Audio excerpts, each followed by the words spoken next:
Est-ce que quelqu'un prie pour toi quand toi tu ne pries plus? Est-ce que quelqu'un te porte devant Dieu quand toi tu n'as plus les mots?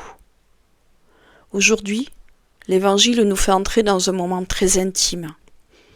Jésus ne parle pas seulement à ses disciples, il parle au Père. Et dans cette prière, il parle de ceux qu'il aime. Bonjour et bienvenue dans Infusion Biblique, le podcast de la chaîne Ma foi, un chemin vers toi, qui te propose chaque semaine un temps simple pour laisser la parole de Dieu descendre doucement dans nos cœurs et, ensemble, nous préparer à la messe du dimanche. Bien sûr, si tu es nouvelle ou nouveau, ou si ce n'est déjà fait, pense à t'abonner, à liker, à commenter et à partager ce podcast pour soutenir cette toute petite chaîne. Ici, la parole est une, mais sa réception est plurielle. Aujourd'hui, je vais être honnête, ce texte n'est pas forcément le plus facile à recevoir. Il est dense, il parle de gloire et de vie éternelle, de dons, d'envoi et d'appartenance. Mais parfois, un texte qui ne nous touche pas tout de suite peut quand même ouvrir quelque chose en nous si on accepte de rester devant lui. Comme d'habitude, ce temps est pour toi, donc je t'invite à te mettre à l'aise pour accueillir ce texte qui n'est pas simple. Évangile de Jésus-Christ selon Saint Jean, chapitre 17, versets 1 à 11. En ce temps-là, Jésus leva les yeux au ciel et dit : « Père, l'heure est venue. Glorifie ton Fils, afin que le Fils te glorifie.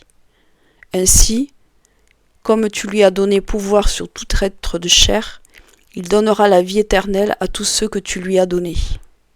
Or, la vie éternelle, c'est qu'ils te connaissent, toi, le seul vrai Dieu, et celui que tu as envoyé, Jésus-Christ. Moi, je t'ai glorifié sur la terre en accomplissant l'œuvre que tu m'avais donnée à faire. Et maintenant, glorifie-moi auprès de toi, Père, de la gloire que j'avais auprès de toi avant que le monde existe. J'ai manifesté ton nom aux hommes que tu as pris dans le monde pour me les donner. Ils étaient à toi, tu me les as donnés, et ils ont gardé ta parole.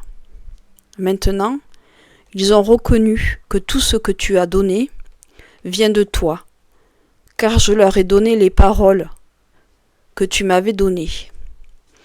Ils les ont reçues. Ils ont vraiment reconnu que je suis sorti de toi, et ils ont cru que tu m'avais envoyé. Moi, je prie pour eux. Ce n'est pas pour le monde que je prie, mais pour ceux que tu m'as donnés, car ils sont à toi. Tout ce qui est à moi est à toi, et ce qui est à toi est à moi, et je suis glorifié en eux.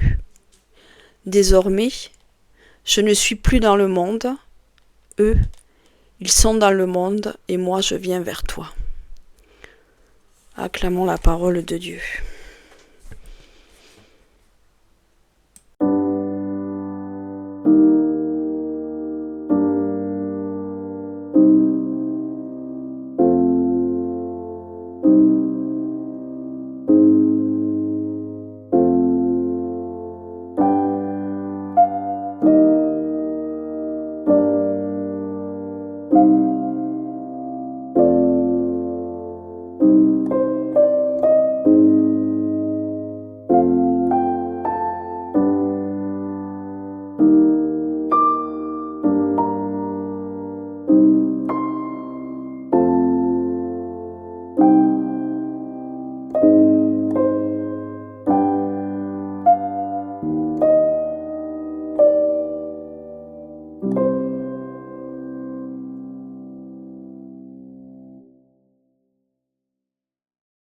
D'abord, ce n'est pas une phrase extraordinaire. C'est un mouvement très simple. Jésus lève les yeux vers le ciel et il prie. Et dans cette prière, il ne se replie pas sur lui-même, il parle de ce que le Père lui a donné. Dans ce passage, Jésus sait que son heure est venue. Ce mot, l'heure, revient souvent dans l'Évangile selon saint Jean. Ici, il désigne le moment où Jésus va entrer dans sa passion, sa mort et sa glorification. Ce n'est pas une gloire humaine, brillante ou mondaine, c'est la gloire du Fils qui va jusqu'au bout de l'amour. Et ce qui est bouleversant, c'est que Jésus ne commence pas par une demande d'être épargné. Il ne commence pas par fuir. Il ne commence pas non plus par expliquer. Il prie et il dit « Père, l'heure est venue ».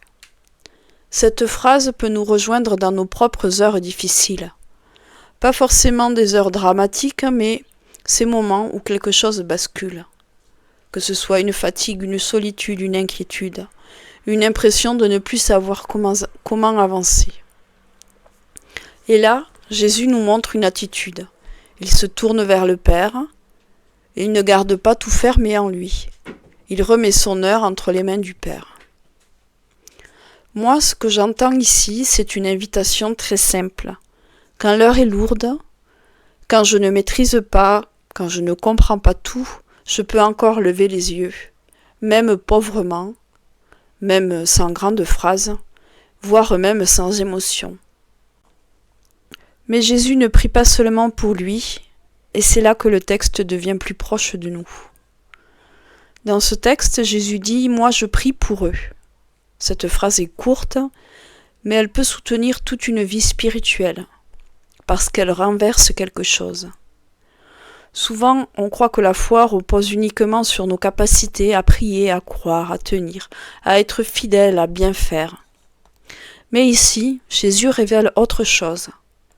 Avant même que nous parlions à Dieu, lui parle au Père pour nous.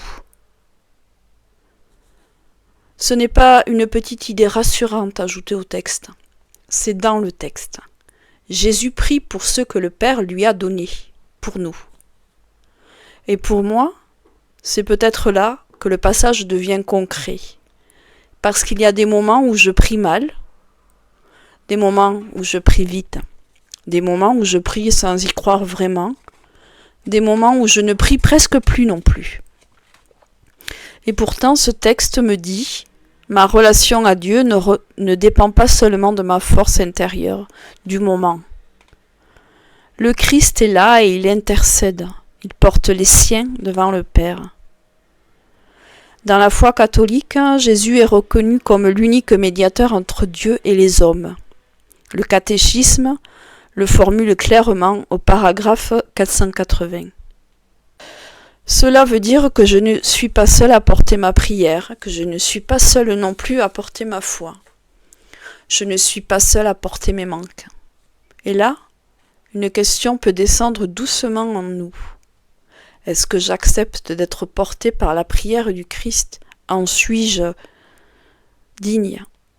Même quand ma propre prière est pauvre. Mais Jésus ne parle pas de nous comme d'une foule d'anonymes. Il parle de ceux qui lui ont été donnés, et ce mot donner revient avec force et insistance. Dans ce passage, Jésus répète plusieurs fois que les disciples lui ont été donnés par le Père. Il dit que le Père les lui a donnés, qu'ils ont gardé sa parole, qu'ils ont reconnu que tout vient de Dieu. Ce vocabulaire semble étrange, mais il dit quelque chose de très profond. Notre vie n'est pas isolée. Nous ne sommes pas seulement des individus qui essaient de croire chacun dans leur coin. Nous sommes pris dans une relation. Le Père donne, le Fils reçoit, le Fils révèle le Père, et les disciples sont gardés dans cette relation. Ça semble très théologique, mais concrètement, cela peut vouloir dire « je ne suis pas seulement ce que je ressens, je ne suis pas seulement mes doutes ni ma fatigue, je ne suis pas seulement mon incapacité à prier correctement. Mais je suis quelqu'un que le Christ regarde, porte et présente au Père. » Et ça, ce n'est pas d'abord une émotion, C'est une vérité de foi que le texte nous donne à contempler. Alors oui, peut-être que la question n'est pas « Est-ce que je ressens Dieu aujourd'hui ?» mais qu'elle est plutôt « Est-ce que j'accepte que Dieu me garde, même quand je ne ressens rien ?» Et justement, ce mot « garder » devient essentiel dans la fin du passage. Jésus dit « Je ne suis plus dans ce monde, eux, ils sont dans le monde. » Cette phrase est très réaliste. Jésus ne demande pas que les siens soient retirés de la vie. Il ne dit pas « épargne-leur toute difficulté » ou « fait qu'ils ne traversent jamais la peur, le doute et la solitude ». Il dit qu'ils sont dans le monde, et nous aussi, nous sommes dans le monde. Dans les responsabilités, dans les tensions familiales, dans les inquiétudes, dans le travail, dans les fatigues, dans la vie quoi. Et des questions restent sans réponse. Alors Jésus ne dit pas seulement « ils sont dans le monde », il prie pour eux, il les confie, il les remet au Père. Et c'est peut-être là que ce texte devient une parole très concrète. Être chrétien, ce n'est pas être sorti de la réalité, c'est être gardé par Dieu au cœur même de cette réalité.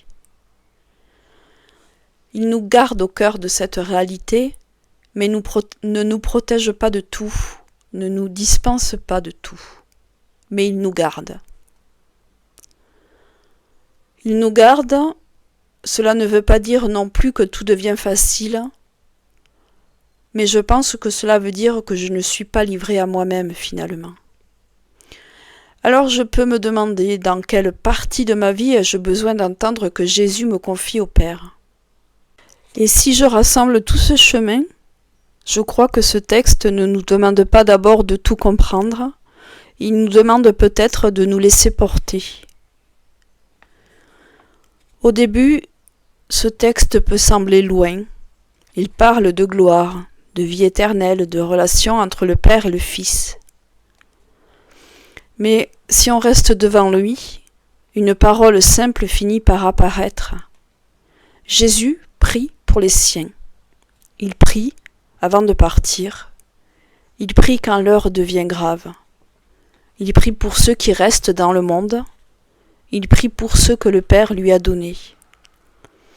Et peut-être que cette semaine, nous pouvons garder seulement cela. Quand je ne prie plus, le Christ ne cesse pas de prier. Quand je ne ressens rien, je ne suis pas non plus oublié. Quand je me crois seul devant Dieu, le Christ me porte déjà devant le Père. Je vous laisse ici sur ces mots et ce texte, bien que compliqué. En attendant, je te souhaite une belle semaine, que cette parole continue de t'accompagner dans ce que tu vis et que tu traverses. On se retrouve mercredi prochain pour un nouveau temps d'infusion biblique. Que Dieu te bénisse et te garde dans sa paix.